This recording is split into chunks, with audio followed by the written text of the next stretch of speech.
Wahai manusia, tebarkan salam, sambung silaturahim, sukalah kalian memberikan makan, dan sholatlah di malam hari. Tatkala manusia sedang tidur, niscaya kamu akan masuk surga dengan selamat.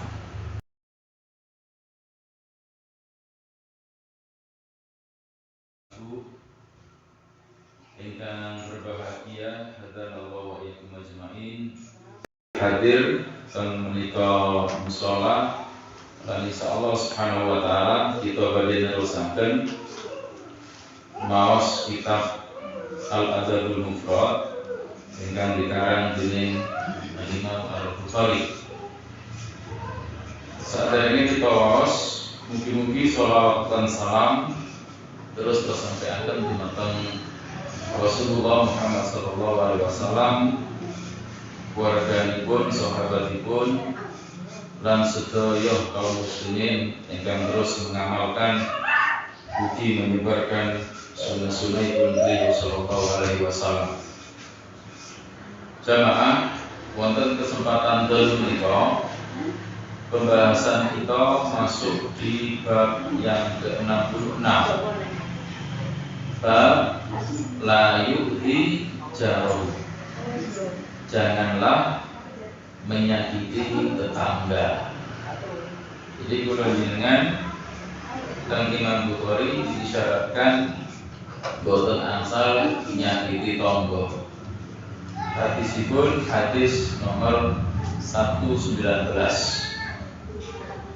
Qala Imam Bukhari rahimahullah, haddatsana Musaddadun qala haddatsana Abdul Wahid qala haddatsana Al-Ahmash qala haddatsana Abu Yahya maula Ja'far bin Hubairah qala sami'tu Abu Hurairah yaqul qila lin Nabi sallallahu alaihi wasallam ya Rasulullah inna fulanata taqumul laila wa tasumun nahar wa taf'alu wa tasaddaqu wa tu'ti jiranaha bi lisaniha.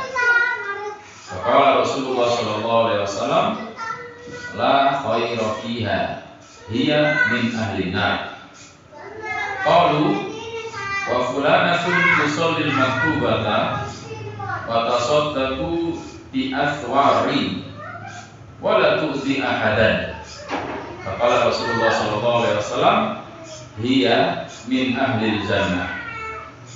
Hadis menika hadis ingkang sahih, diriwayatkan juga oleh Imam Ibnu Hibban, Imam Hakim, Imam Baihaqi dan yang lainnya. Jamaah, hadis menika intinipun dugi sahabat Abu Hurairah.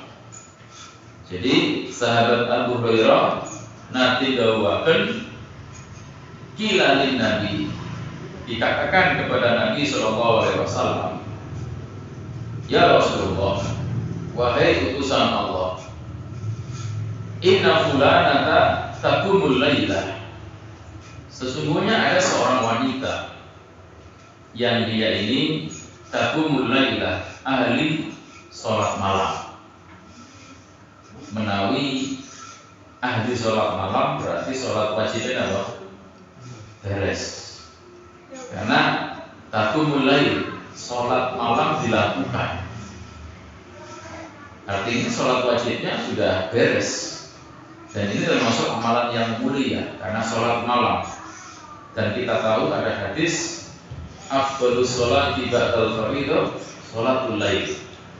Sebaik-baik sholat setelah yang fardu itu sholat malam. Cuma kula jenengan kadang terbiasa Ramadan tok ya. Kalau di luar Ramadan, waktu abot ya Ustaz, waktu labeh ini, nggih sami mawon nggih. Cuma wanita menika taqumul laila, ahli salat malam, wa tasumun nahar, dan suka berpuasa di siang hari. Jadi berarti puasa wajibnya apa? Pun beres. Ya, puasa wajibnya sudah beres. Kemudian disebutkan wa taf'alu, wallahu a'lam bishawab. Wa taf'alu dimakna apa? Dia suka melakukan perbuatan baik, ya, suka melakukan perbuatan baik. Jadi dia ahli sholat malam, dia ahli puasa sunnah, dan suka berbuat baik. Wa tasaddaqu, dan juga dia ahli sedekah. Terkumpul ya sebuah amalan yang mulia. Sholat malam, puasa, suka berbuat amal soleh, dan ahli sedekah. Yang pada dasarnya 4 amalan ini menjadi faktor seorang hamba bisa menuju surga. Iya betul. Iya. Contoh mawon, kalau kita lihat hadis Abdullah bin Salam misalkan, seorang rahib bekas Yahudi. Beliau pernah berjumpa dengan Nabi dan mendengar ucapan Nabi, ya ayuhan nas afsus salam wa atimut ta'am wasilul arham wa sallu bil laili wan nasu niyam tadkhulul jannata bisalam. Wahai manusia, tebarkan salam, sambung silaturahim, sukalah kalian memberikan makan, dan sholatlah di malam hari. Tatkala manusia sedang tidur, niscaya kamu akan masuk surga dengan selamat. Nah, sholat malam di sini termasuk kriteria yang pertama tadi, yang dipunyai siapa? Wanita ini. Puasa sunnah. Puasa itu kata Nabi as-shaumu junnah. Puasa itu ibarat apa? Perisai. Puasa sunnahnya bisa mengantarkan ke surga, termasuk sedekahnya. Jadi masuk memberikan makan, ahli sedekah ini amalan-amalan yang mengantarkan ke surga pada dasarnya.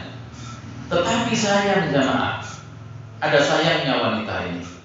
Waktu di jironaha bilisaniha, dia suka menyakiti tetangga dengan lisannya.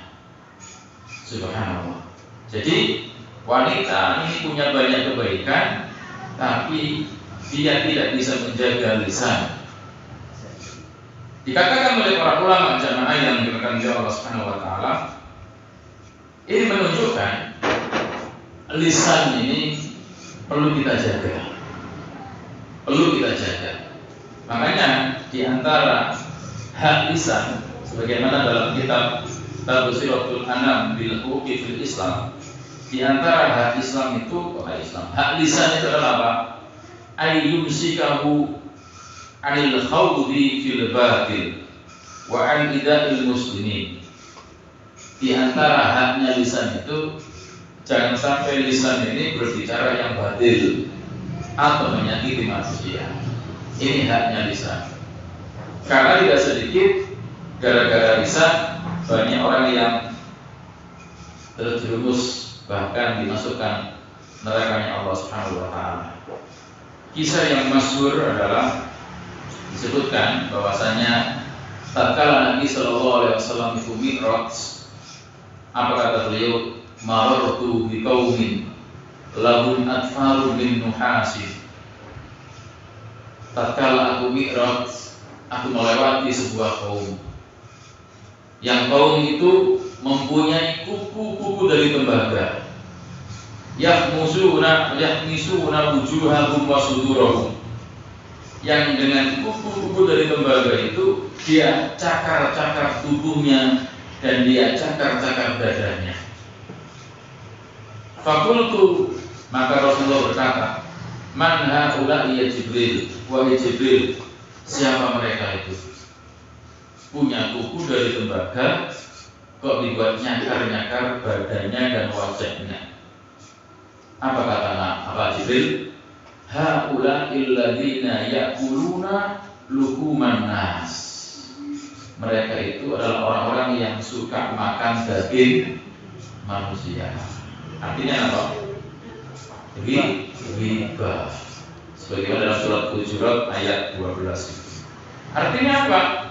Mereka mendapatkan siksa gara-gara lisan. Maka tidak heran di hadis ini, tatkala Nabi mengetahui bahwasanya dia itu suka nyakiti tetangga, Nabi berkata apa? La khayra fiha, dia min ahlinya. Tidak ada kebaikan baginya, dia termasuk dari penduduk ahli neraka. Satu sisi ini menjadi keumuman bahwasanya dosa itu berbahaya apalagi lisan. Sisi yang lain, Nabi mendapatkan wahyu bahwasanya orang ini, fulanah ini telah dinaskan ahli neraka. Ya, karena kita sebagai orang ahli sunnah tidak boleh memvonis orang per orang ahli surga maupun ahli neraka kecuali yang telah dinaskan oleh Al-Quran dan Sunnah. Sebaik apapun manusia, tidak boleh kita katakan dia ahli surga, tapi boleh kita mendoakan. Makanya dalam pembahasan kitab Syarhus Sunnah misalnya, tidak boleh, kecuali yang memang benar-benar dinaskan oleh Nabi mereka ahli surga, kita wajib mengimaninya. Mengingkarinya tidak boleh. Contoh misalkan 10 sahabat yang dijamin surga. Contoh misalkan Abdullah bin Salam tadi, itu orang yang dijamin surga oleh Nabi. Contoh yang Ukasha, sahabat Ukasha, hadis yang 7.000 orang masuk surga tanpa hisab, dan itu. Termasuk yang lain, Ummu Sulaim dan yang lain-lainnya. Tapi kalau selain yang tidak ada nas khusus, kita nggak boleh memvonis orang itu pasti ahli surga, karena itu bukan hak kita. Termasuk kita nggak boleh mengatakan dia ahli neraka, memastikan ya, karena kita nggak tahu akhir kehidupan seseorang. Cuma kadang ada beberapa waktu yang lalu yang aneh. Ada orang Indonesia mengatakan Abu Lahab itu orang mukmin ya. Abu Lahab itu orang mukmin, dia hanya terperosok dalam dosa, sehingga apa? Bisa masuk surga dia. Orang Indonesia bilang seperti itu. Allah musta'an, hanya kepada Allah kita minta tolong. Artinya apa? Menganggap Fir'aun itu orang mukmin, dan ini menyalahi ijma di antara para ulama. Pun, tetes Nabi SAW seolah-olah menafikan kebaikan yang dilakukan oleh wanita tadi.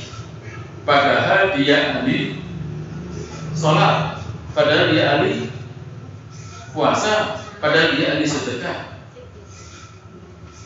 Kurang jenengan kita tentang posisi ibadah ada. Ahli sholat kita sholat malam mengantuk ya. Ahli puasa bukan talugian gitu. Ahli sedekah mepet terus blocoy. Lah, napa mriki kados ngoten. Makanya monggo kula jenengan ngerasa lisan menika pun sampai didamel ucapan sing batil utawi nyakiti manungsa. Kerana bahaya sekali. Ini jamaah yang diberikan oleh Allah Subhanahu wa taala. Sehingga ucapan Nabi hiya min alinar, apa itu? A'dhamu khuturatan wa ajallu dalalatan. Ini menunjukkan begitu bahayanya dan besarnya sebab lisan yang menjadikan dia masuk neraka. Ini jamaah yang diberikan oleh Allah Subhanahu wa taala. Wallahu a'lam bishawab. Sebaliknya, kemudian dikatakan kepada Nabi dan ditanyakan kepada beliau, wa fulanatun tusallil maktubah. Ya Rasul, kata para sahabat, ada fulana yang lain, wanita yang lain, sholatnya hanya sholat yang fardu. Wa tasaddaqu bi aswarin, sedekahnya dengan aswar. Apa itu aswar? Ulama menyebutkan aswar hauna jam'u thawrin wa hiya al-qit'atu minal aqiqah, yaitu jamak dari saurin, yaitu qit'atu minal aqiq, potongan dari keju kering lah, keju yang kecil. Artinya dia itu tatkala sedekah hanya sedikit nilainya. Kalau yang memiliki mungkin sedekahnya 1000. Kalau kecil, segede kan 10.000, oke. Namun yang 500, teman ya. Watasodak di asmarin, sedekah dengan potongan keju, ya. Wallahu a'lam bishawab. Wa yakin atau minal akid, ya. Al-jubnul mujaffaf, keju yang kering ya, yang kering. Artinya sedekahnya hanya sedikit, tetapi ada keistimewaan jemaah. Wala tu'ti ahadan, tiang niki ngerekso lisane, ngerekso anggota badannya, boten nyakiti tiang sama sekali. Seorang pun benar disakiti. Dan ini orang mukmin yang sempurna. Man salimal muslim min lisani wa yadihi, gitu. Muslim yang lainnya selamat dari kedua dan tangannya. Maka tatkala Nabi diberitahu yang seperti ini, amalannya hanya sholat fardu, sedekahnya hanya sedikit, ya. Dalam hadis yang lain puasanya hanya Ramadan, tapi dia nggak pernah menyakiti tetangga atau seseorang, maka Nabi mengomentari, hiya min ahli jannah, maka dia akan menjadi penghuni surga. Allah. Artinya satu sisi kita bisa mengatakan amalan yang wajib itu bisa mengantarkan ke surga, iya. Di sisi yang lain, siapa? Bayanu anna kaful ada anil jiron min asbabi dukhulil jannah. Menjelaskan sesungguhnya menahan diri tidak menyakiti tetangga itu diantara sebab orang bisa masuk surga. Dan ngapunten, yang namanya nyakiti tangga itu macam-macam. Mungkin kadang bukan langsung, tapi dengan cara yang macam-macam. Kalau di kampung yang banyak itu biasanya suara-suara yang ganggu. Paham suara-suara? Ya, suara nalpot drum. Ya sih, cara-cara. Kadang ada yang tiap pagi sudah ada. Kalau saya senang Indiana, kalau saya senang lainnya. Ya kadang suara keras masuk ke rumah kita. Ini kita nggak berbicara hukum musik dulu lah misalnya. Tapi tatkala masuk ke rumah orang lain, tatkala di tetangganya tadi misalkan sakit gigi, kira-kira gimana? Allah musta'an. Itu kadang di antara sebagian kita itu tidak merasa bersalah. Dikeraskan salonnya, digetaken, soalnya senengani lagu ini bersama malah apa? Gitu ya. Seneng oleh digetaken, sampai berbekal dia. Lah ini termasuk dia mengganggu. Cuma kadang sebagian dia nggak merasa mengganggu. Ini jemaah. Pun. Kemudian di sini juga disebutkan apa? Bayanun Nabi sallallahu alaihi wasallam li ahammiyatil fa'ala jiwar wa li ayatil jar. Wa anna dzalika min al-umuril azimah fi dinil Islamil azim. Menjelaskan Nabi sallallahu alaihi wasallam dalam masalah ini pentingnya menjaga hak tetangga dan perhatian dengan tetangga, karena ini perkara yang besar dalam Islam. Siapa orang yang menyelisihi ini, tidak ngereken, tidak perasaan, tidak ada hal yang menjadikan dia kasihan dengan tetangga karena terganggu dengan dia, maka ini sangat jauh dari petunjuk Islam. Ini jamaah yang diberikan oleh Allah Subhanahu wa taala.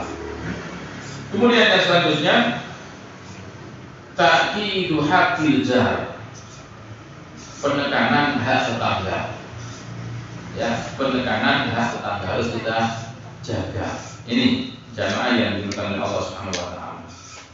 Baik. Perlu kita ketahui, Nabi alaihi salatu wasallam juga pernah mengabarkan, annal insana idza mata fasyahida lahu min jiranihi al-adnayyan adatul qalilun fa huwa min ahli jannah. Sesungguhnya manusia tatkala ada yang meninggal, terus ada sebagian tetangganya yang mempersaksikan tanpa dimintai Pak Mudin dulu. Mungkin yang saya nama saya, pasti saya. Tapi tapi dia mempersaksikan kalau yang mati ini orang baik. Maka tatkala tetangganya mempersaksikan dia ini orang baik, dialah itu orang yang baik. Makanya suatu hari ada orang datang kepada Nabi. Ya Rasulullah, kaifali an a'lama idza ana ahsantu anni ahsantu wa idza ana asatu anni asatu. Qal idza qala jiranuka ahsanta faqad ahsanta fa idza qalu asata faqad asata. Akhrajahu Ibnu Majah min hadis Kulsum al-Khuzai.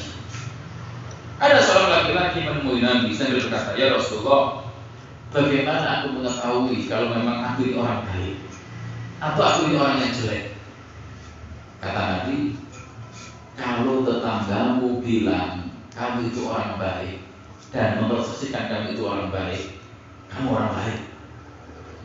Tapi kalau seandainya tetanggamu bilang kamu ini orang yang jelek, maka kamu jelek. Sebaliknya, perlu tambah ide. Kalau kita ingin dianggap orang yang loman, maka kita tanya tetangganya, kira-kira loman nggak ini? Kalau tetangganya bilang pelit, tadi apa? Pelit. Karena kemarin kita bahas, orang yang paling berhak mendapatkan hadiah dari kita siapa? Yang paling dekat rumahnya dengan pintu rumah kita. Makanya kalau ada makanan, kan disuruh apa? Berbagi dengan tetangga. Karena mereka yang akan kita menjadi saksi. Ini jamaah yang diberikan oleh Allah Subhanahu Wa Taala. Oleh karena itulah dikatakan di sini, seperti kalau seandainya tetangga kita orang yang jelek, lah kan persaksiannya nggak bisa dia apa? Nggak bisa diikuti. Ya tentu mohon maaf. Secara hukum umum ya ini kepada orang-orang yang fitrahnya lurus. Kalau orang yang jelek kan tidak bisa menimbang kebaikan dan keburukan. Lah apalagi orang yang hasad. Orang itu kalau sudah hasad, sebaik apapun kita kepadanya tetap dianggap apa? Tidak baik. Nah ini jamaah yang dimuliakan oleh Allah Subhanahu Wa Taala. Tetangga kita ada kalanya orang yang jelek, ada kalanya orang yang kafir. Tapi tetap Islam menyuruh kita berbuat baik. Sedikit mengingatkan kembali, Abdullah bin Umar pernah waktu itu ketika menyembelih kambing, dia berkata kepada siapa? Pembantunya, hal ahdaita li jaminal Yahudi? Sudahkah kamu berikan hadiah kepada tetangga kita Yahudi? Jadi sampai Abdullah bin Umar apa? Perhatian dengan tetangga Yahudi. Karena mereka dekat dengan rumahnya. Jangan sampai kemudian karena beda agama kita lupa.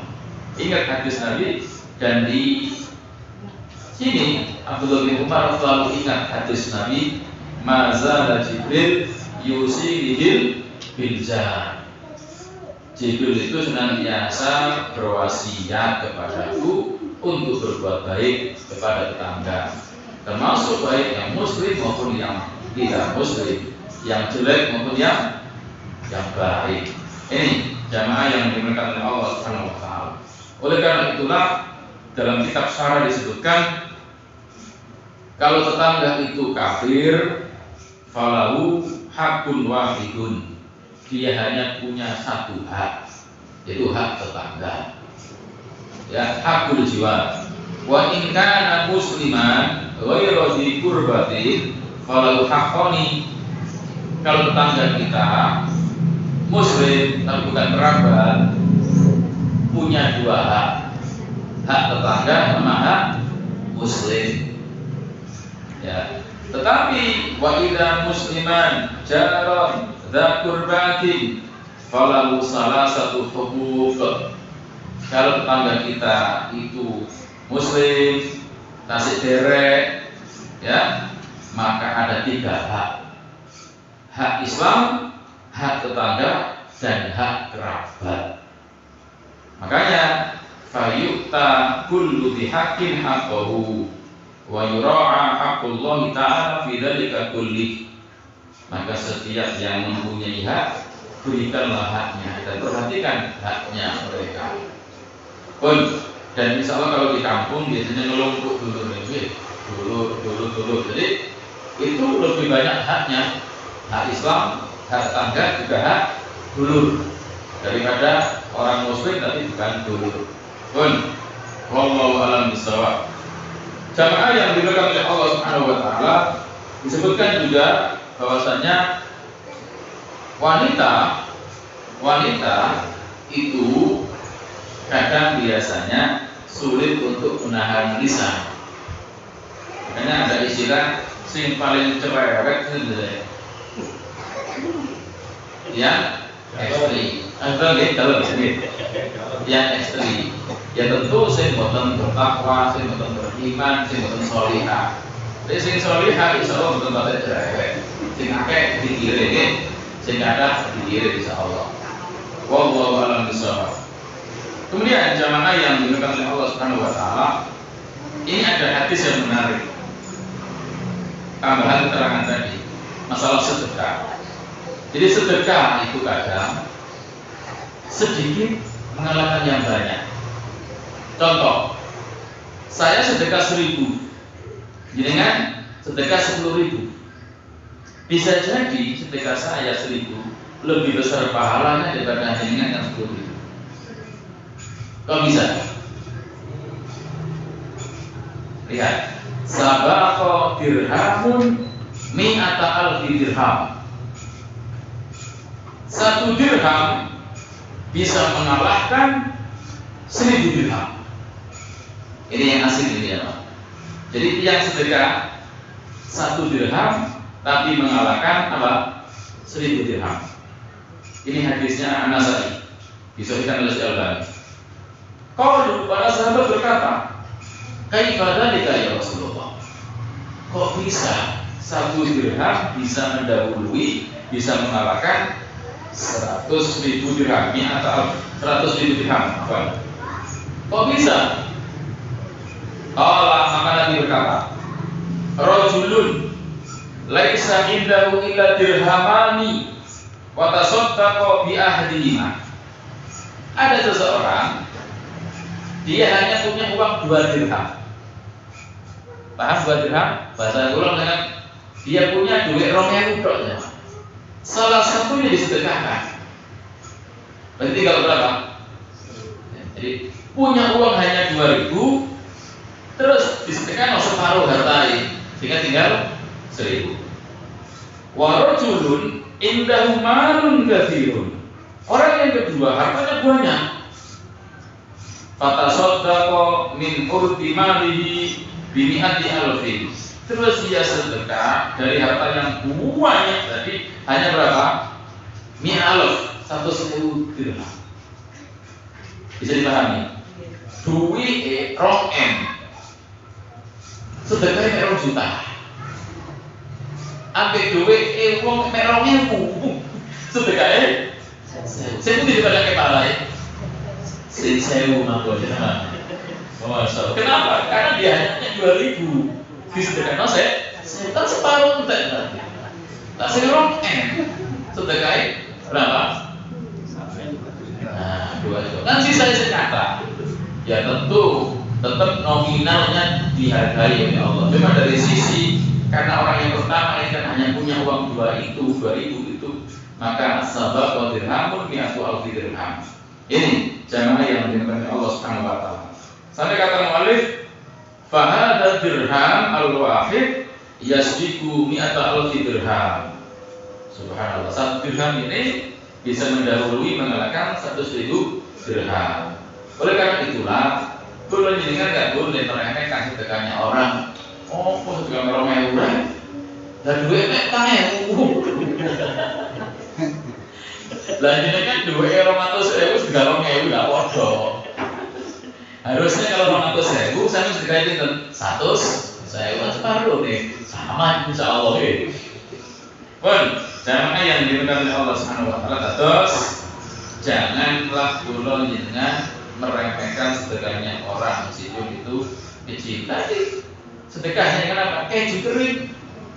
Tapi kalau yang dia punya hanya itu, Bahkan mungkin dengan pernah saya ceritakan hadis Muslim, tatkala di rumah Aisyah datang satu ibu dan dua anak perempuan.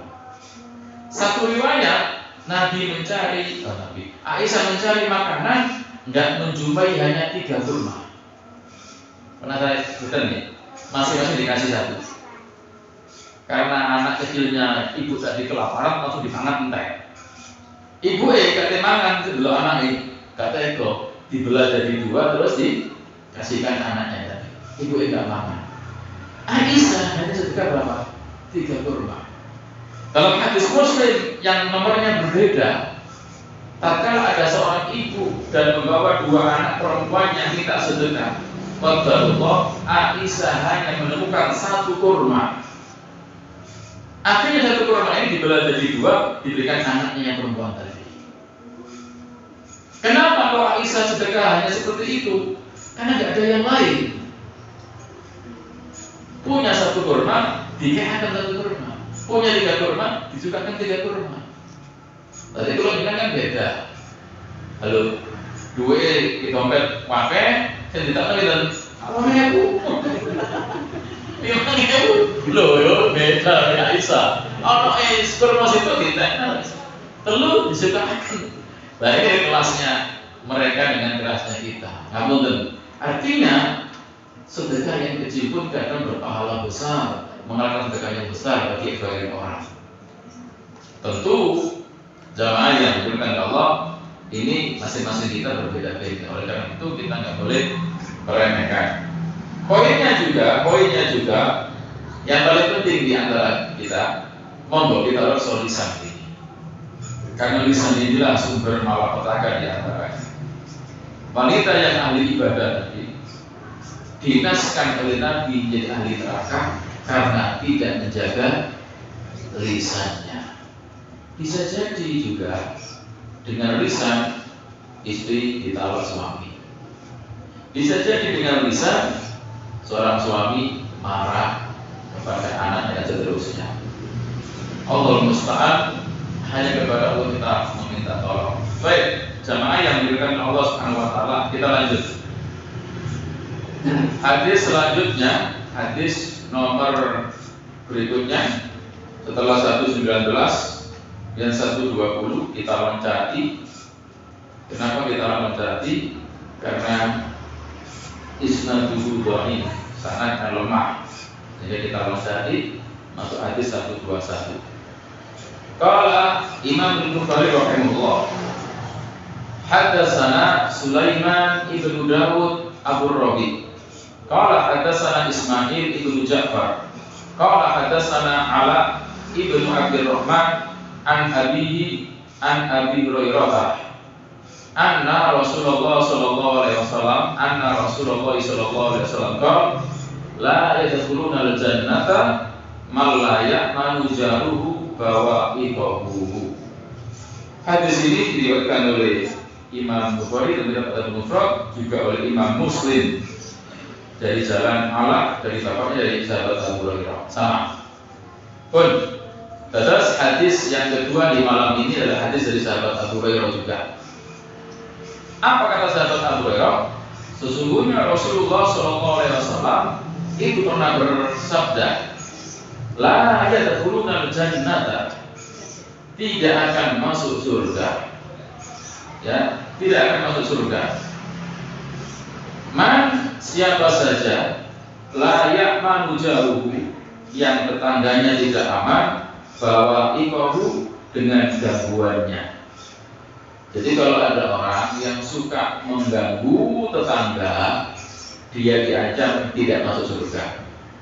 Kata ulama, ini hadza nahyu mahmulun ala nau'ain. Ini bisa bermakna 2 sama. Yang pertama, man yastahilul ida alil jari ma'a ilmihi bi tahrimi al-ida fa hadza yukhalladu finnar listihlalihi. Tidak akan masuk surga. Maksudnya apa? Tatkala seseorang itu menghalalkan menyakiti tetangga, Nyakiti tetangga itu tahu ini haram, tapi dia anggap halal ini. Berarti menghalalkan apa yang haram. Paham ya? Maka ini bisa apa? Kufur. Kalau kufur berarti apa? Kekal di neraka. Jadi paham? Saya berikan contoh. Sholat itu wajib atau wajib? Ada orang bilang sholat nggak wajib. Berarti ini kufur betul? Kufur. Sama, menyakiti tetangga itu haram. Dan dia tahu kalau itu haram, tapi dia menganggap halal, dia ini halal gitu. Sehingga apa? Kufur dia. Orang yang kufur, yukhalladu finnar, akan kekal di neraka. Listiqlalihi, karena menghalalkan sesuatu yang haram. Yang kedua, idza lam yakun mustahillan fayakunu hadza jazaohu alla yadkhulul jannah waqta dukhulil faizi idza futihat abwabuha lahum. Kalau sekiranya dia tidak menghalalkan perkara itu, dia masih yakin kalau nyakiti tetangga itu haram, cuma dia nyakiti tetangga, dia ancam tidak masuk surga. Artinya tidak masuk surga dari golongan orang-orang yang pertama masuk surga. Maksudnya itu. Kenapa? Karena orang kalau nyakiti tetangga, selama dia masih muslim, ada nggak jaminan surga? Ada. Artinya la yadkhulul jannah, tidak masuk surga di sini, tidak masuk surga dari golongan yang awal-awal. Masuk surga terakhir-terakhir gitu. Paham gitu? Nah ini, jadi bukan menafikan nggak masuk surga selamanya, tidak. Kenapa jemaah? Man mata ala tauhidi musirron ala kabair fahuwa ila masyiatillah. Siapa saja orang yang meninggal tapi dia masih punya tauhid, masih punya keimanan, cuma dia terperosok dalam dosa besar, itu tahta fi masyiatillah, sesuai dengan tergantung kehendaknya Allah. Insya'a adzabahu, bisa jadi Allah itu menghadapnya karena Allah Maha Adil, tapi bisa jadi Allah apa? Memaafkannya sehingga apa? Dia masuk surga. Dan ini kaidah ya, ini beda dengan kelompok Khawarij. Beda jemaah ya. Jadi disebutkan kaidah dari sunnah fi man mata musirran 'alal ma'siyah dunna sirki li'annahu la yukhraju finnar man mata wa ma'u aslul islam at-tauhidu la ilaha illallah. Kaidah di sunnah mengatakan siapa orang yang meninggal kok kebetulan dia ini pelaku dosa besar tapi selain syirik, maka dia tidak akan kekal di neraka. Kalaupun diadab di neraka, dia pasti akan bisa keluar karena masih punya tauhid. Nah ini jamaah yang dimuliakan oleh Allah Subhanahu wa taala. Beda dengan kelompok Khawarij. Apa itu? Khawarij itu kalau ada orang yang berbuat pelaku dosa besar, langsung apa? Dikafirkan. Sehingga otomatis kalau kafir masuk neraka kekal. Ada orang habis berzina mati, habis mencuri dan yang lainnya mati, kata mereka masuk neraka kekal. Pelaku dosa besar kafir maka kekal. Nah ini jemaah, ini beda dengan ahli sunnah. Tidak, ahli sunnah tidak mengkafirkan, tapi mereka pelaku dosa besar tahta fi masyiatillah. Wallahu a'lam bishawab. Kita ada dulu dari